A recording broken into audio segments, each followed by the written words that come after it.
आज ही Doubtnut app download करें। Doubtnut पर होगा अब आपके सभी मैथ्स, केमिस्ट्री, फिजिक्स और बायोलॉजी डाउट्स का सफाया। बस अपने क्वेश्चन की फोटो खींचो, उसे क्रॉप करो और तुरंत वीडियो सोल्यूशन पाओ। Download now. हेलो दोस्तों, हमारे पास क्वेश्चन क्या दिया हुआ है कि 100 ग्राम भार का एक पिंड पृथ्वी से 25 किलोमीटर की ऊंचाई से गिराया जाता है। पृथ्वी को स्पर्श करते समय उसके वेग तथा गतिज ऊर्जा का मान ज्ञात कीजिए। गुरुत्व जनित त्वरण यानी गुरुत्वीय त्वरण का मान कितना है? 10 मीटर पर सेकंड स्क्वायर लेना है। तो चलिए इसको यहाँ पे हम हल करते हैं। तो यहाँ पे देखिए, जिस भार की बात हो रही है, ठीक है, जिसका जो है हमारे पास जो द्रव्यमान है उसको अगर हम m मान ले तो m दिया हुआ कितना? 100 ग्राम दिया हुआ है, ठीक है। और यहाँ पे उसको जो है किस ऊंचाई से गिराया जा रहा है, वो ऊंचाई मान ले यहाँ पे h, तो यहाँ पे क्या है? h है 25 किलोमीटर, ठीक। तो अगर m का मान हम निकाले किसमें? किलोग्राम में निकाले तो ये जो है क्या होगा, ग्राम से किलोग्राम में जाते हैं तो यहाँ पे 1000 से भाग देते हैं तो यहाँ से ये केजी में आ जाएगा, किलोग्राम में आ जाएगा। तो m कितना आ जाएगा? ये m आ जाएगा 1/10 किलोग्राम, ठीक। और h का मान अगर हम निकालें किसमें? मीटर में, क्योंकि यहाँ पे जो SI मात्रक है जो है लंबाई का वो मीटर होता है, द्रव्यमान का किलोग्राम होता है, इसलिए सूत्र में जो हम किलोग्राम और मीटर में ही रखते हैं चीज़ें। तो 25 गुणे किलोमीटर से जब हम जाते हैं किसमें? मीटर में, तो यहाँ पे 1 किलोमीटर बराबर होता है 1000 मीटर, तो 1000 से गुणा कराएंगे तो यहाँ से h कितना आ जाएगा? ये आ जाएगा कितना? 25,000 मीटर, ठीक। और क्या दिया हुआ है हमें? जो है यहाँ पे g का मान कितना दिया हुआ है? ये दिया हुआ है 10 मीटर पर सेकंड स्क्वायर, जो कि हमारा गुरुत्वीय त्वरण है, ठीक। तो यहाँ पे क्या, यहाँ पे देखिए, यहाँ पे जो पिंड है, ठीक है, जिसका जो द्रव्यमान है वो कितना है? 100, यहाँ पे 1/10 किलोग्राम है, या इसको 100 ग्राम भी कह सकते हैं, तो वो ये हमने मान लिया है, ठीक है। तो ये क्या है? ये पृथ्वी से जो है कितना? पृथ्वी से 25 किलोमीटर की ऊंचाई से गिराया जा रहा है, ठीक है। तो यहाँ पे प्रारंभिक अवस्था में क्या है? ये रुका हुआ है, यानी कि यहाँ पे जिसका जो वेग है, प्रारंभिक वेग, उसको हम यहाँ पे u मान ली। u कितना है? 0 मीटर पर सेकेंड है, ठीक है। उस समय जो इसकी ऊंचाई है, ऊंचाई कितनी है? ऊंचाई है कितनी? ऊंचाई अगर हम देखें अगर मीटर में तो 25,000 मीटर है, ठीक। तो ये कितना है? ये हमारा है 25,000 मीटर, ठीक। अब यहाँ पे हम बात करें कि इस अवस्था में इसकी गतिज ऊर्जा और स्थितिज ऊर्जा की, ठीक है, तो वो क्या क्या होंगी। तो गतिज ऊर्जा का जो सूत्र होता है वो बता दें आपको। अगर गतिज ऊर्जा को हम k से दिखा रहे हैं तो k बराबर क्या होता है? 1/2 गुणे द्रव्यमान, जिसको हम यहाँ पे m से दिखा रहे हैं, और गुणे वेग का वर्ग, जिसको हम यहाँ से v से दिखा रहे हैं, ठीक है। तो k बराबर 1/2 mv² होता है। अब बात करें स्थितिज ऊर्जा की, तो इसको हम यहाँ पे u से दिखा रहे हैं, तो u बराबर होता है कितना? m गुणे g गुणे h, जहाँ पे m क्या है? वस्तु का द्रव्यमान है, g क्या है? गुरुत्वीय त्वरण है, और h क्या? उसकी पृथ्वी से ऊंचाई है, ठीक है। तो यहाँ पे इस अवस्था में, ठीक है, क्या होगा? k और u का मान क्या हो जाएगा वो हम यहाँ पे निकालते हैं। तो यहाँ पे क्या करें? यहाँ पे हमने इसको क्या मान लिया है? गतिज ऊर्जा को मान लिया है क्या? k1 मान लिया है, और इसकी जो स्थितिज ऊर्जा है उसको हमने u1 मान लिया है, ठीक है। तो u1 का मान जो होगा वो कितना होगा? वो कहीं ना कहीं जो है ये हमारे पास h है, इसके अकॉर्डिंग क्या हो जाएगा? m गुणे g गुणे h हो जाएगा। यानी m कितना दिया हुआ है? m दिया हुआ है हमारे पास कितना? 1/10 गुणे g कितना दिया हुआ है? 10 दिया हुआ है, ठीक। और h दिया हुआ है कितना? 25,000, ठीक। तो यहाँ पे इस 10 से ये 10 हमारा जो है कैंसिल हो जाएगा, तो यहाँ पे कितना आ जाएगा? ये आ जाएगा कितना? 25,000 जूल, क्योंकि यहाँ पे जो गतिज ऊर्जा, यहाँ पे गतिज ऊर्जा हो चाहे स्थितिज ऊर्जा हो, दोनों का मात्रक क्या होता है? जूल होता है, ठीक है। तो यहाँ पे ये क्या है? ये हमने निकाला क्या? इसकी स्थितिज ऊर्जा, जो कि यहाँ पे h ऊंचाई के कारण थी, ठीक। अब k1 की बात करें, यहाँ पे क्या होगा? इसका जो सूत्र हो जाएगा वो यहाँ पे 1/2 m गुणे u² हो जाएगा, ठीक है। यानी 1/2 गुणे m का मान कितना? 1/10 है। अब u का मान क्या है? यहाँ पे v, वेग क्या है? यहाँ पे u हमने दिखाया है जो कि 0 है, तो 0 का वर्ग।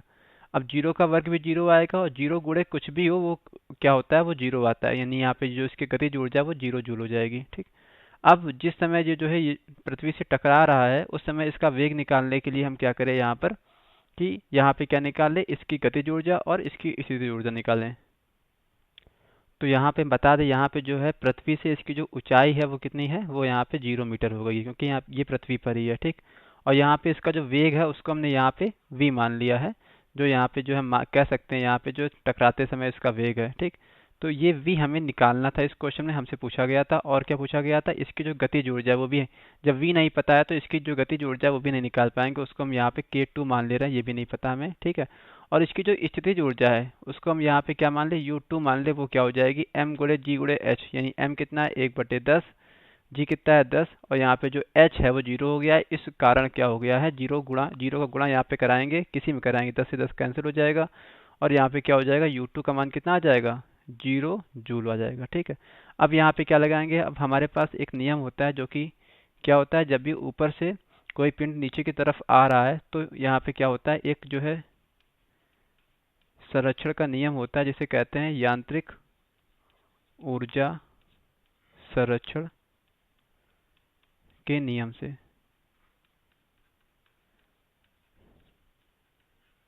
तो ये नियम ये कहता है कि किसी भी जो है जब भी कोई पिंड ऊपर से नीचे आ रहा है तो किसी भी जगह पर किसी भी टाइम पे क्या होता है, इसकी जो गतिज ऊर्जा और जो स्थितिज ऊर्जा है उनका जो योग है वो यांत्रिक ऊर्जा कहलाता है। वो क्या होता है, हर समय जो है निश्चित रहता है, ठीक है।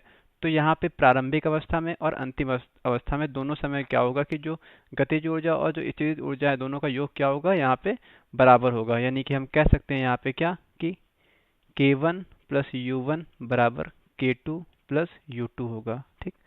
तो यहाँ पे क्या निकालना है, यहाँ पे हम जो है k2 निकालना चाहते हैं।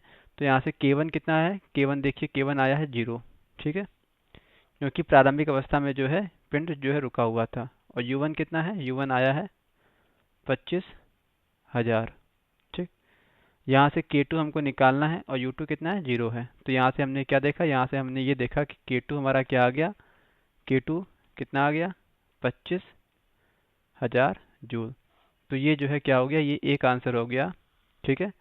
ये एक आंसर हमारा आ गया जो कि हमसे पूछा गया था, क्या कि इस पिंड की गतिज ऊर्जा, ठीक है। अब क्या निकालना, अब हमें निकालना है इसका वेग, ठीक है।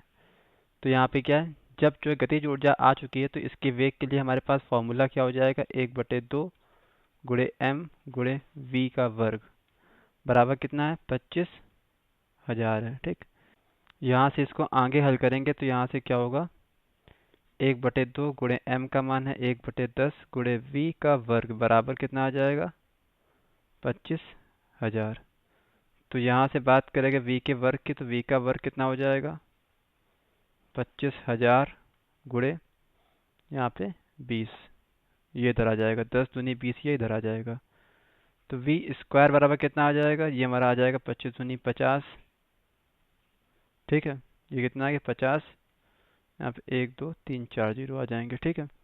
इसका जब हम जो है क्या निकालेंगे, हमें v निकालना है, तो v निकालने के लिए इसका क्या हो जाएगा, वर्गमूल हो जाएगा, ठीक। तो यहाँ से ये जो है इसको जब हल करेंगे तो यहाँ पे क्या हो जाएगा, यहाँ पे देखिए 1 और 2, ये दो जो है जीरो के यहाँ पे जोड़े बनना है, तो यहाँ पे क्या हम 100 को बाहर निकाल सकते हैं, 100 गुणे √50, ठीक है।